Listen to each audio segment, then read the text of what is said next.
are live. Hello, everyone. Welcome to a new Teach Me series live show. Today, we are going to discuss about advertising, pitching, agency pitching, the process, the tips and tricks, the good and the bad and the ugly, and what it needs for an agency to do when a client inquire. When a client inquire an agency for pitching. So today I have with me Grady Anderson, which is founder at pavdy. But before to dive into the theme for today, I'm going to share you some housekeeping notes. It will be live on Facebook, LinkedIn, Twitter, and YouTube. It will take up to 30 minutes. If you have questions, you can write them in the comment section, and we'll try to answer while we're discussing about the pitching. So welcome on this show, Grady. Thank you. Yeah. So, Grady, tell me more about you and about your professional career journey. You started in real estate, and now you founded pavdy. Help everyone understand what pavdy is and what type of clients you have. Is there any specific project you want to discuss? Okay, perfect. So, like you just said, I started in real estate. So right as I was finishing high school, I decided to get my real estate license in Arizona. I'm living in Ukraine, but I'm actually from America, so that's kind of where my journey starts.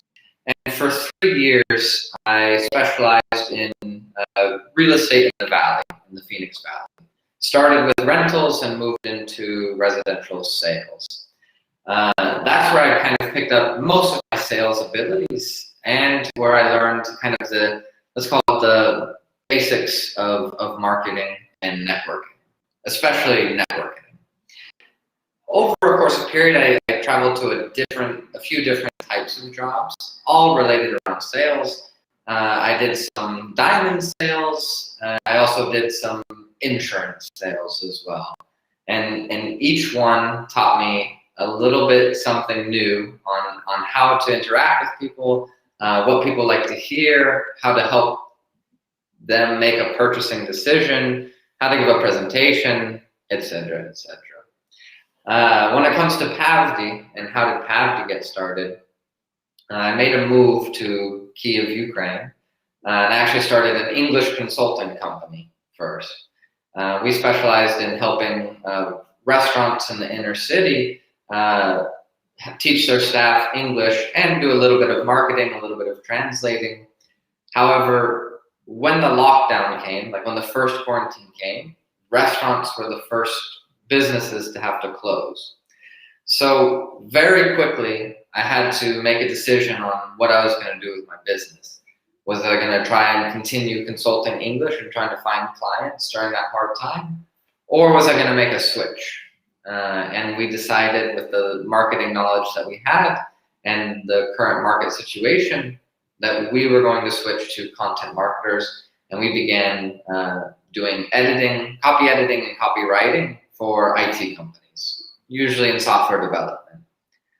After a few months of communicating with these companies, doing copy editing and copywriting, we began to explore other areas of content marketing, which led us to SMM.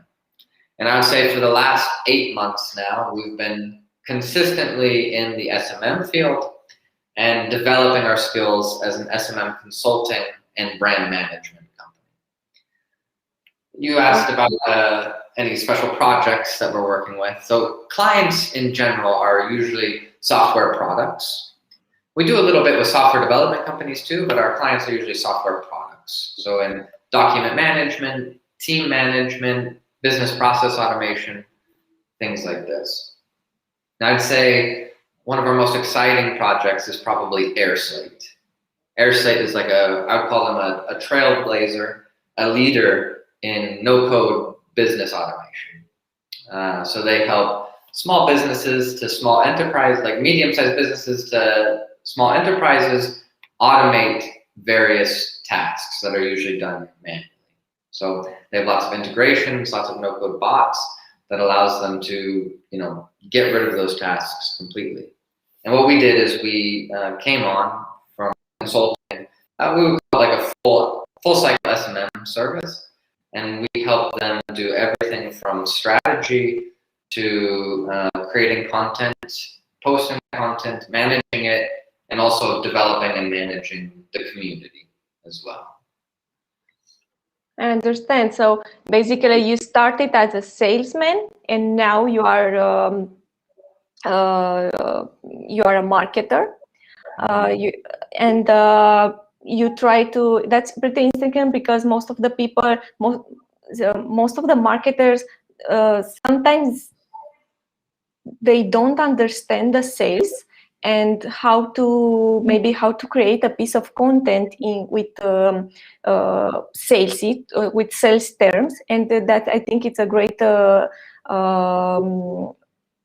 you bring a great approach when you have a sales mindset and then you apply that mindset to marketing.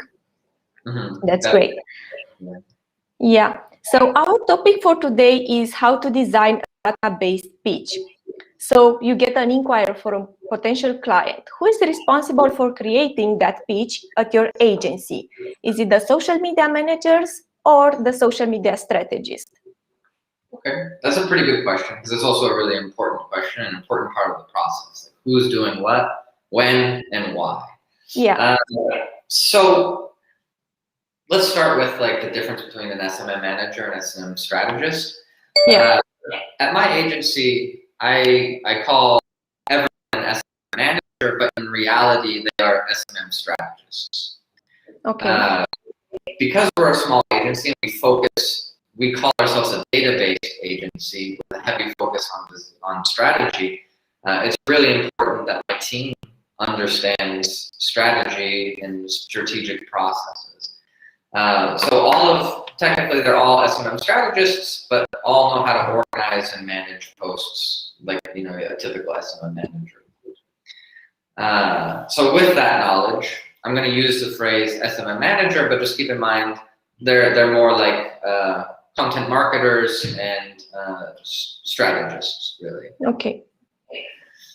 So typically we're going to use 3 to 4 people for every proposal. Each person is an SMM manager, but they all usually fall into a specific skill set. So we have SMM managers who have a lot of experience and knowledge in community management. So their insight is very valuable and it controls a specific piece of the proposal. Then we have SMM managers who lean more towards design and like marketing aspects of design. We have SMM managers for strategy. So they're the ones who are really thinking about the ICP at all times and all the different layers to bring all the pieces together to make the whole picture a reality, a solid reality. And then there's myself, who comes from more of the sales background and I would say the community management sort of background. And together, 3 or 4 of us take care of a proposal. Okay. Can you describe the process of designing a pitch for a potential client? Of course. So here at pavdy, we ABCD test everything. So wow. at the moment we have 4 to 5 different types of proposals that we send to different prospects. We don't categorize these. We don't give it to them by industry just because that can damage the data a little bit. We just switch. So if we give this client A proposal, the next client we give B proposal, and the next client we give C proposal, and then that way we can start to see how these different proposals perform. And usually they're different structures. Sometimes they'll have the same content, but in different areas. either at the beginning or at the back or in the middle. But in general, the process of designing a really nice data-based proposal starts with a discovery phase. A lot of agencies, I think, kind of skip like the deepness of a discovery phase, or they go over it really lightly. But if we're talking about data and influencing a sale through data, the discovery phase is really important because it's pre-strategy. You know, it's kind of, it shows the potential client, the prospect, that we know how to do strategy, we know how to do market research, and we've taken the time to understand them, their social medias as they are now, their competitors' social medias, and just the market and industry in general. Now, we don't go into like deep research because that could be a potentially large waste of time if the client like isn't interested or was only a little bit curious in our services. So it's a light discovery phase. After that, it's really important that we identify the prospect's needs. Sometimes this could happen before or after, better always before. I see comments. Should we answer them as they come in or after the idea? It's up to you. If you want to comment right now, we can. Kendall asked us, what do you pull exactly in the discovery phase? Perfect. So what we're looking for, we break it into categories. So let's say we're starting with the client's current social media status. Hopefully, you know, we've asked some questions before we've started actually building the proposal, and we have a general idea of their goals. It might be general, it might not be specific, but if we have at least a general idea of their marketing goals or how SMM falls into that, we would start with that. So let's just create an example. Let's say it's a larger company. Let's say it's a larger company that isn't focused on like generating leads. They're already well established. What they want is to build more community. So let's create a scenario off of that. So what we would do is we do an investigation on how are they actually managing their community today. So we'll go into their posts like 6 months out, and we'll kind of do some light research into if somebody comments on their post, do they comment back? What kind of tone do they comment back in? Depending on where everybody's at, if you do international or business or not, what language are they responding to the commenter in? Are they responding to them in the language the commenter used, or they're using the language that their company is registered in? All of these things kind of play a role.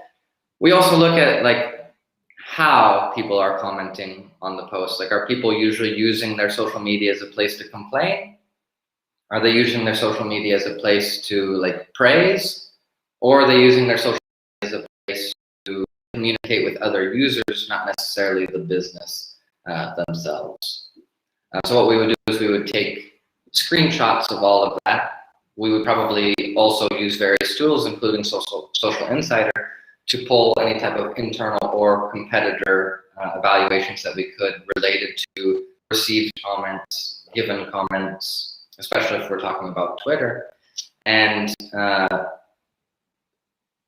present this in a way that, you know, moves the meeting in an emotional or data-based way to lead to some sort of decision. If the decision is that they're doing good community management already, but we can offer something more, we make sure to use the information that we found to push in that direction. If we realize that they're not performing well on their community management, then we use that to show them, oh, we can fix that and make them perform well. Do you usually apply this research to competitors, or only you focus on that potential client? Like I said, ABCD testing. So some proposals we include competitors and some we don't, and we just see how that makes a difference. And right now it's kind of 50-50. When we do include it, we don't get this like huge feeling that it was super, super valuable. Maybe they felt it was valuable just non-emotionally, just internally they felt it was valuable. But we haven't had anyone say like, oh, that's amazing that you gathered that information yet. But when we don't, we have had comments to where, oh, we were hoping to see what our competitors do. So like there's a good question, and you might even ask it later about like the need to haves versus have to haves. Competitor insights is more of a nice to have. It's a have to have, but I don't think it brings a lot of meat to the table. It's just, it should be there because the client expects it to be there. Okay. Cool. Okay. Where we're out in the process. So identifying the needs of the client, super important. Sometimes they don't even understand their needs. So asking questions is really important and part of a discovery phase, sales phase, whatever you would prefer to call it. Number one, questions help you get the answers you need to make your next steps easier. And when you ask a lot of questions, it actually builds trust with the person you're speaking with. Okay. All right. So the next thing that goes into like actually creating the proposal is the structure. So lots of people do it different ways. Freelancers do it different ways. Agencies do it different ways. Internal companies do it different ways. How to structure it. Like I said, we do it in lots of different ways, but typically we always start with like our mission. So like who we are, our mission. It goes into common industry challenges on why a company hires an S&M agency. Then we go into questions that companies usually have related to S&M in general. We do a quick thing again on our team, focused on flexibility, some of the things that make us different and unique. And from there, we move into the custom part of the proposal, where it's all about that discovery phase that we did and the ways that we can help this prospect specifically. All right. And the last thing is always reviewing the version before you actually send it to the proposal, or before you send it to the client, or before you actually have the meeting. Little mistakes are little mistakes, but if they get noticed, no matter how little they are, it plays a little, subconscious effect on the read. So you should always double check that if you're doing it in English, make sure everything is grammatically correct and is the way that you want it to be. If you're doing it in Russian or Ukrainian or German, you should also make sure that you are double checking it as well. Another thing that goes into double checking, it's not just about the grammatical stuff or like any type of spelling mistakes. Maybe after reading it, you realize, oh, this section is probably better here, and this section is probably better there. And you can rearrange for higher impact. Okay. So you mentioned that competitors analysis is a nice to have, but what about need to haves? What are the needs to haves in a database pitch? Perfect. So need to haves are like pre-strategy goals. So we're not going to know the for sure goals because you probably haven't had deep meetings with the prospect yet. Maybe you've only sent some messages, maybe had a quick phone call, maybe had one full meeting and you answered a few questions, but it's still not enough to know everything. So the discovery phase is really important because it shows the client that you did some research, and with that research, you can use it into like a strategy structure. So in your pitch, you should show your client that you know strategy. Because one of the biggest I've so far with companies against agencies is they feel like they waste money with agencies. And a big reason is that because they feel like agencies don't take strategy very seriously, or they don't go into enough detail about strategy. Or they do a really good strategy, but the agency doesn't do a good enough job of explaining that they've done a strategy and making that strategy clear and understood by everybody. So the pitch should focus on your strategy, your strategic abilities. You should also have your approach, and that's kind of part of your strategic abilities, like how do you approach strategy, how do you approach targeting, how do you approach community management, etc. Yeah. You should do market research. So they want to know that you know their market. That's another problem that companies have with agencies, is they feel like agencies will just work with anybody and just for the money. I think it's personally okay to work with multiple industries, but if you are an agency, you should like do your research about that industry and make sure that you're ready for it, just especially for your client and for your future, brand awareness and respect. So it doesn't have to be a lot of information. It could be like 5 or 6 quick bullet points of what's happening in their market. ICP insights. So this is one that we've noticed makes the biggest like eyebrow raiser, wow, whatever you want to call that effect, is when you spend the time to investigate their ICPs and how their ICPs interact on social media and tell them about it in the pitch. So I think they find that more like wowing than the competitor analysis, is when you really look at their ICPs and what their ICPs are doing. Okay. And of course, budget. Everybody wants to know your fee as an agency. So if you leave that part out, even if your pitch was great, it's the first thing that they want to know about if they choose to message you again. It's, okay, well, that was all really cool. Well, what are your fees? And then finally is the roadmap. People don't like to be lost. You should always hold people's hand and make sure they feel safe and protected from start to finish. Okay. Going back to the market research, I think it's important for you as an agency as well, because you have to understand the industry before working with that client. I think you have to understand the tone of voice the competitors are using on social media, and to see how people respond to those messages, to the competitive messages, and it helps your team and you as a professional in general to create great copy for that potential client.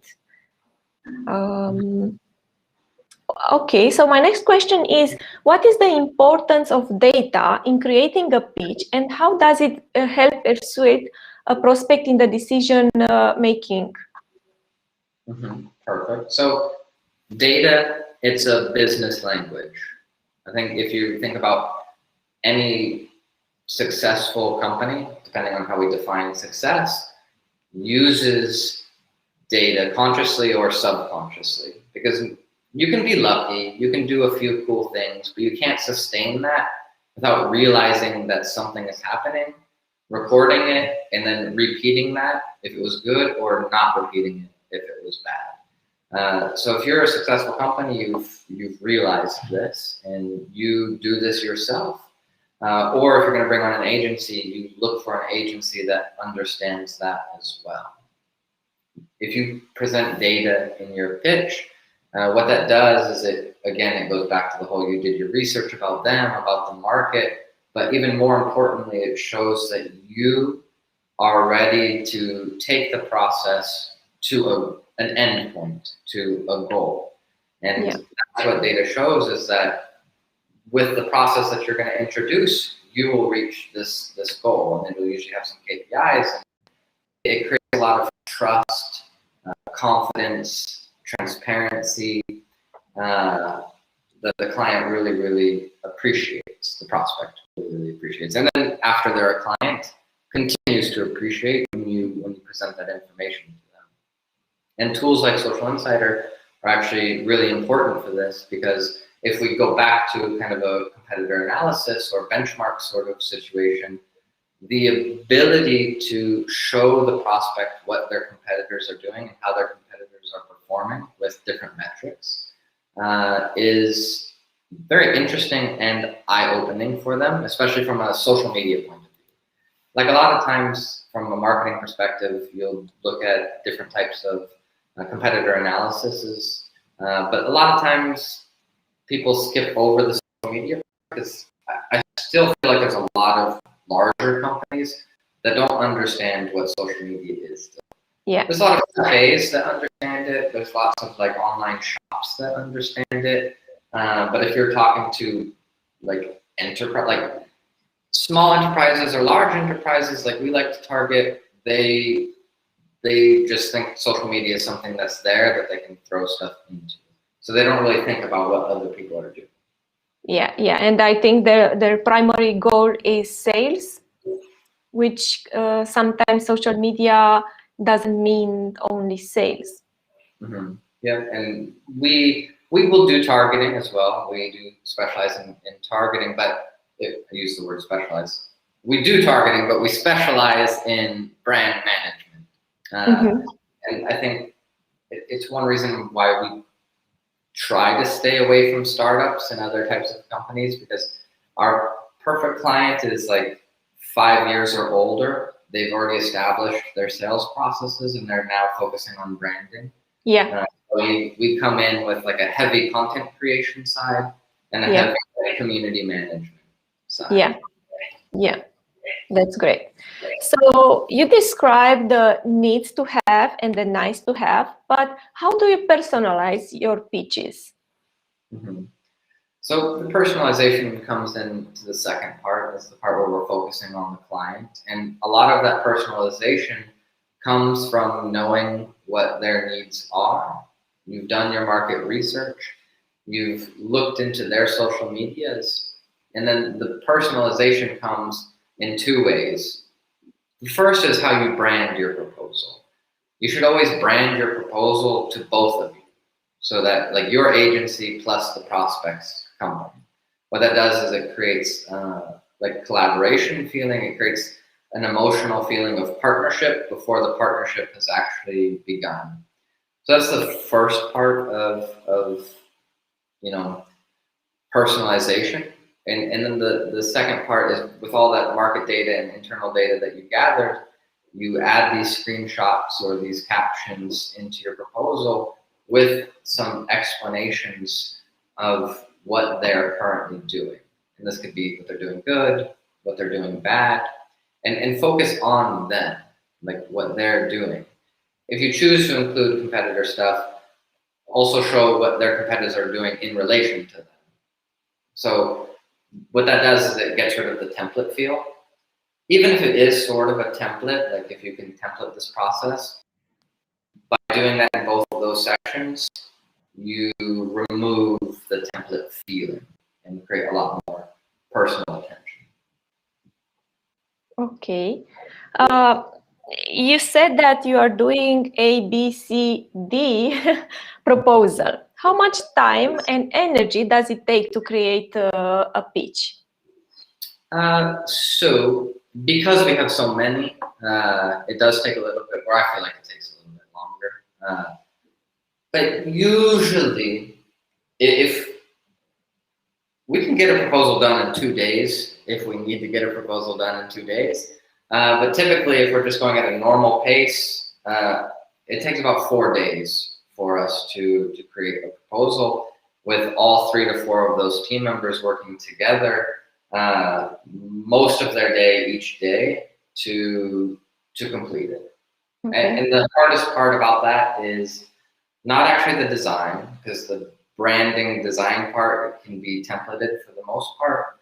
Structure can just be moved around.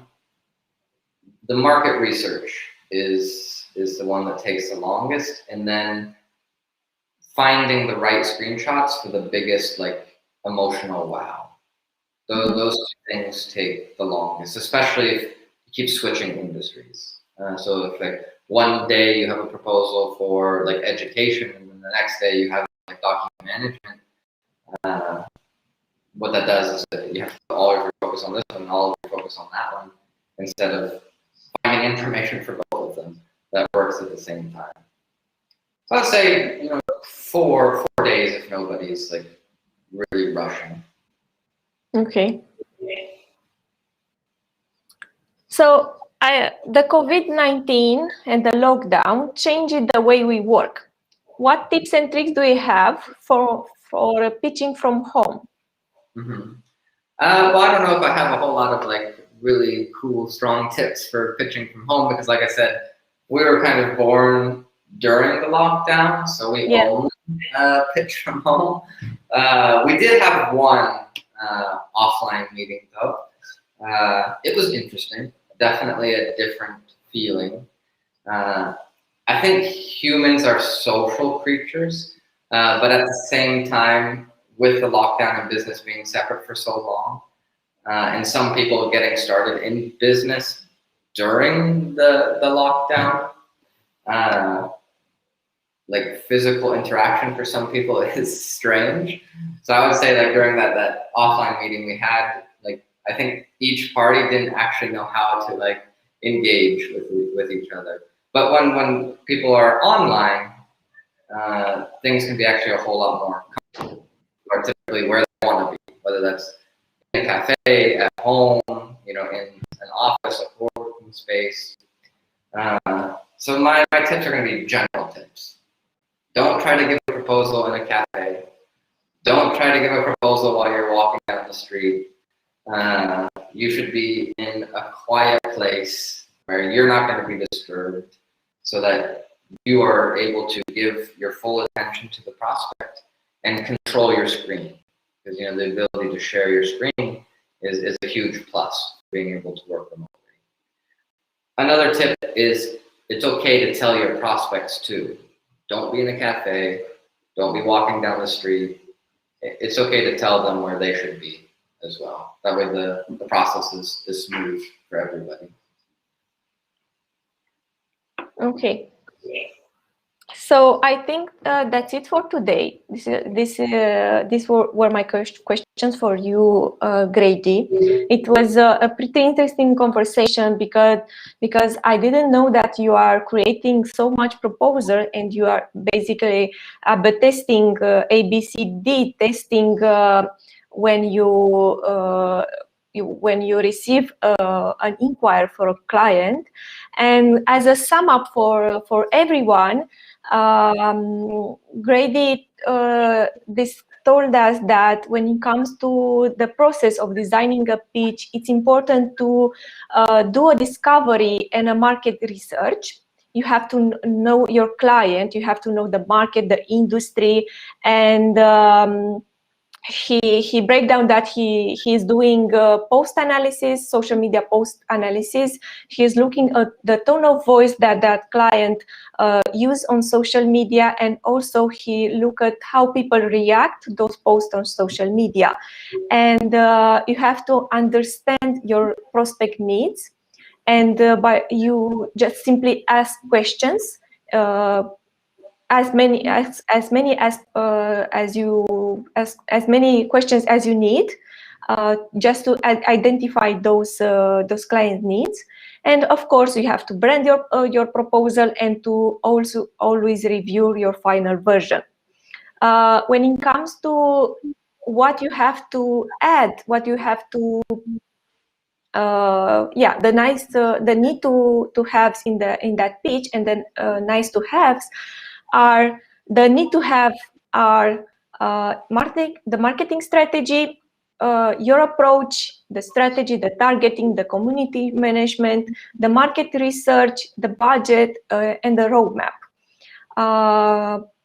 We discussed about the importance of data in creating a pitch, and Grady told us that using data builds trust and confidence. And you should always make sure you add maybe one slide with some 4 or 5 bullet points with some stats about the competitors, benchmarks, and an analysis on social media. How can you personalize your pitches? Make sure you create with that pitch a collaboration feeling.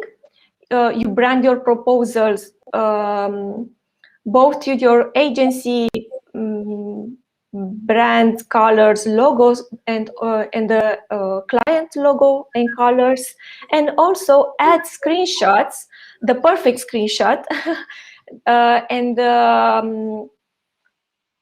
on that screenshot, bring your approach. How do you try to do it different next time? How do you try to approach different next time that social media messages or situation, depending on each case? Usually it takes up to 4 days, in especially in with the pavdy team. But most of the time, the market research, because implies using tools like Socialinsider, but also you have to do some manual research to look in depth on those posting on social media. The lockdown and COVID-19 changed the way we're working, and sometimes you have to do the pitching from your home. So make sure you have you sit in a quiet place and ask your client to do the same, not to have the full attention to that client, and that client to have full attention to your